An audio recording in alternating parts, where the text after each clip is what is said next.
Conan the Barbarian, issue number 3.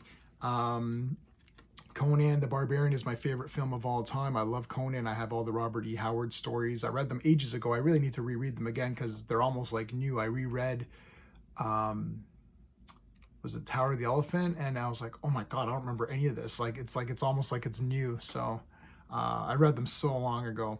But anyways, let's talk about Conan the Barbarian. This has been for me the best Conan comic since the Savage Sword of Conan. Savage Sword of Conan to me is sort of the best. There's Robert E. Howard Conan, which is the king. And then you've got, I probably would say the next best thing would probably be Savage Sword of Conan. That would probably be your next thing. So if you're not going to go and read the Robert E. Howard original stories or Cull or Solomon Kane or any of those, they're all great. All of his stuff is really good.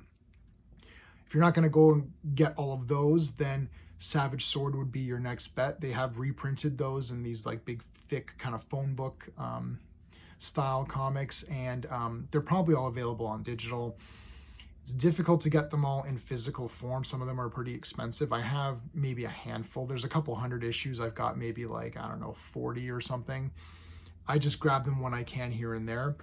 But if you can't get those either, then this is really your next best thing. It's only on issue 3. So far, it's been really stellar. Let's talk about it using my space system. Story, pacing, artistry, characters, enjoyment. Each category gets a score between 0 and 2. I'm going to give the story a 1 out of 2 for this particular issue. In general, I like the story. This issue didn't really further anything too much. You got introduced to the villain, which this comic is a week old now, or a couple of weeks old. So Thulsa Doom has been introduced, so that's kind of cool. Thulsa Doom is more of a Cull adversary than a Conan. He like taught them on or something. But anyway, it's good to have him on here. It's kind of cool. So I'm giving the story a pass. Him and Brissa are awesome. Well, I'll get to the characters. And in this issue, they're kind of following these kind of priest-like guys, these hooded guys.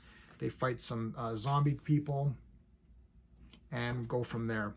But I'm going to give the pacing a 2 out of 2 perfect score for pacing. This entire issue, what it lacks in some of the story, it more than makes up for in the pacing. The action is super crazy. It is basically nonstop. There's motion throughout all of the pages. It's like they're following those guys, then there's an attack, then they follow a couple of guys more. They free the Sumerians. A bunch of Sumerians have been captured. They free them, they continue on. Lots of great like pacing, fights and all that. The art, I'm giving it a 2 out of 2 for art. This takes me right back to Savage Sword if it was in color. I don't know what to tell you. The art is stellar for me. It's just been so great. Conan looks like the Conan of Robert E. Howard that you would expect. The Schwarzenegger film is my favorite movie of all time, though that portrayal of Conan is not really exactly the stories. It's just a good movie. It's not particularly, a perfect adaptation of Conan, but the movie is great. But this seems to really nail it for me. Characters, 2 out of 2. I mean, Conan is great in this. Brissa is great in this. She's awesome. I love their relationship, how there's this blade that he's like, oh, I'll give it back to you. She's like, no, I have to earn it. This kind of thing back and forth with the two of them. Having the Sumerians be captured and then they come out and you're like, okay, these guys are pretty cool too. Obviously, Thulsa Doom, we didn't get much of his character in this book, but, I'm sure he's going to be really neat too. And he's got the skeleton thing, so he's more like, less James Earl Jones, more Howard. Enjoyment factor 2 out of 2. I'm going to give this a 9 out of 10, man. This is a great comic. If you're into sword and sorcery, this is it. You're not going to find anything better than Conan the Barbarian right now. Fire and Ice, the Frazetta comic, that's great too. There's only been 1 issue so far. That and this have been great. I've also really enjoyed the Mighty Barbarians, which I have not been reviewing because I am 3 issues behind on it, and that's got Thongor and Cull.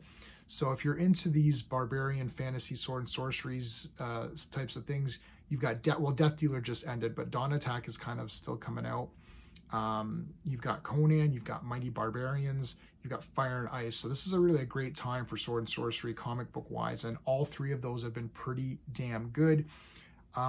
It's tough between this and Fire and Ice. I love Fire and Ice, but Conan's kind of my guy too. So it's a tough one. Maybe they're equal. Maybe I'm gonna cop out and say they're both equal to each other. Yeah, I'm gonna cop out. I'm gonna say they're both equal. So that's it, guys. Let me know in the comments what you thought of Conan the Barbarian #3. If you're enjoying my content, my space review system, and my live streams, please consider subscribing.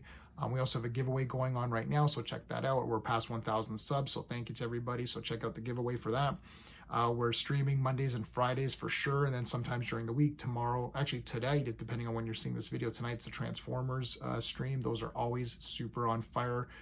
We try to do them on Thursdays, so it matches Transformer Thursdays, so we know that it's every Thursday. Can't always be every Thursday, but that's what we do try. But yeah, anyway, let me know about Conan in general also if you want, or if you're reading this series, let me know what your thoughts are. Until next time.